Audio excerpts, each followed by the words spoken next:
10 नवंबर 2025 शाम के 6:45 पर दिल्ली में रेड फोर्ट के पास सुनहरी मस्जिद गार्डन रोड से एक होंडाई i20 गाड़ी निकलती है। ये गाड़ी सीधा लाल किले से यू टर्न लेकर उसके सामने वाली सड़क पर आ जाती है। 6:52 ये गाड़ी एक रेड लाइट पर आकर रुकती है। ये वाली red light Lal Qila metro station से बहुत नज़दीक थी और कुछ ही सेकंडों बाद एक बहुत बड़ा धमाका होता है।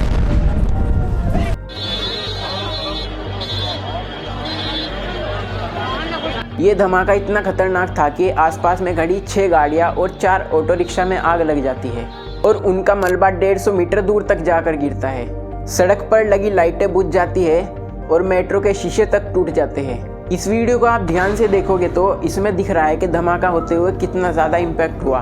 एक पेड़ तक हिल गया। आसपास के लोग बताते हैं कि उन्होंने इतनी तेज आवाज़ आज तक नहीं सुनी थी। अचानक इतनी तेज धमाका हुआ कि मेरे लाइफ में कहीं मैंने अपनी आवाज़ कभी नहीं सुना। धमाके के दहल पे मैं 3 बार गिरा हूँ। एक आई विटनेस बताता है कि धमाके के 10 मिनट बाद यानी लगभग 7 बजे के आसपास वहाँ पुलिस पहुँच जाती है और उसी के बाद फायर ट्रक और एम्बुलेंस भी पहुँच जाती है।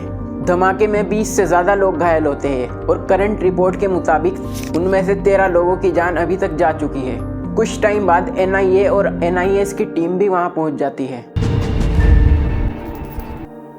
ये सारी कंपनी साथ मिलकर काम कर रही है, लेकिन अभी तक ऑफिशियली इनकी तरफ से कोई जानकारी नहीं है कि ये धमाका कैसे हुआ। इस धमाके में मरने वाले लोगों में से अभी तक 6 लोगों की पहचान हो पाई है, जिनमें से एक है उत्तर प्रदेश में रहने वाले लोकेश अग्रवाल, अमरोहा में रहने वाले बस के कंडक्टर अशोक कुमार जो ड्यूटी कर अपने घर जा रहे थे। ऐसे ही पंकज सैनी, अशोक मिश्रा, नोमान और जुम्मान जो ई रिक्शा चलाकर अपनी फैमिली का गुजारा करता था। रात के 10 बजे अमित शाह वहां जाते हैं जहां ब्लास्ट हुआ था और उनकी तरफ से एक बयान आता है। हम सभी एंगल को खुला रखते हुए इसकी गहन जांच शुरू कर दी। टाइम्स ऑफ इंडिया ने बताया कि उस गाड़ी का नंबर था HR26CE 7674। The Hindu go sources ने बताया कि इस गाड़ी का ओनर सलमान था जो हरियाणा के गुड़गांव शहर में रहता था। सलमान से जब पूछताछ हुई तो उसने बताया कि ये गाड़ी उसने दिल्ली में रहने वाले देवेंद्र को बेच दी थी और फिर देवेंद्र ने ये गाड़ी अंबाला में किसी आदमी को बेच दी थी। कुछ न्यूज़पेपर में पुलवामा में रहने वाले तारिक का भी एंगल बताया जा रहा है। इसकी बात हम आगे वीडियो में करेंगे।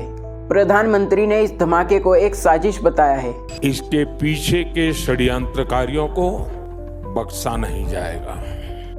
प्रधानमंत्री ने कहा है कि इसके पीछे जिसका भी हाथ है उसे बख्शा नहीं जाएगा और अब इस इन्वेस्टिगेशन को NIA के हवाले कर दिया गया है। कुछ टाइम पहले श्रीनगर के नौगाम एरिया में कुछ पोस्टर्स लगाए गए थे। इन पोस्टर्स पर पुलिस और आर्मी को धमकी दी गई थी।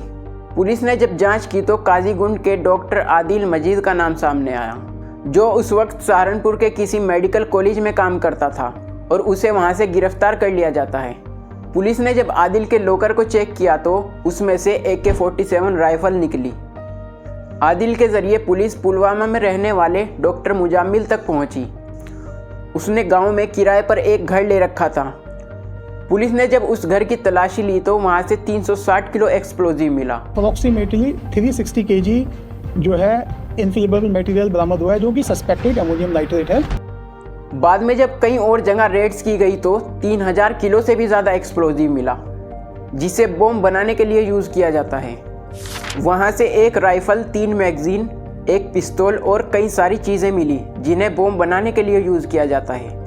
और अब फरीदाबाद में जो लोग गिरफ्तार हुए हैं और दिल्ली में जो रेड फोर्ट ब्लास्ट हुआ है उन दोनों को एक साथ जोड़कर देखा जा रहा है।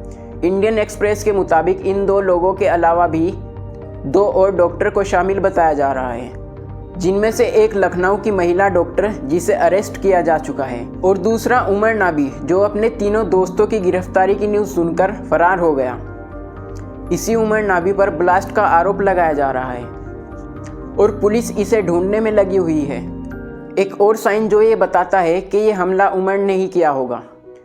हिंदुस्तान टाइम्स ने बताया है कि लास्ट टाइम ये गाड़ी उमर के नाम पर ही रजिस्टर्ड थी और उमर ही इस गाड़ी को चला रहा था। पुलिस ने अभी उमर की मां के DNA सैंपल लिए हैं ताकि वो जान सके कि मरने वाले लोगों में वो शामिल है या नहीं। ये एक बहुत दिल दहला देने वाली घटना है कितने ही लोगों की ज़िंदगी चली गई और कितने लोगों के परिवार उजड़ गए। लेकिन अब इसी पर कई सवाल भी उठते हैं, खासकर होम मिनिस्टर अमित शाह के ऊपर। बॉर्डर उनके कंट्रोल में है और देश की इंटरनल सिक्योरिटी उनके हाथ में है। फिर भी 3000 किलो से भी ज़्यादा एक्सप्लोजिव कहाँ से आ गए फरीदाबाद में? ये वही सवाल है जो 6 साल पहले पुलवामा हमले के दौरान पूछा गया था। हम उम्मीद करते हैं कि इस केस की अच्छे से इन्वेस्टिगेशन की जाए और लोगों को अपने सवालों के जवाब पाने के लिए सालों तक का वेट ना करना पड़े।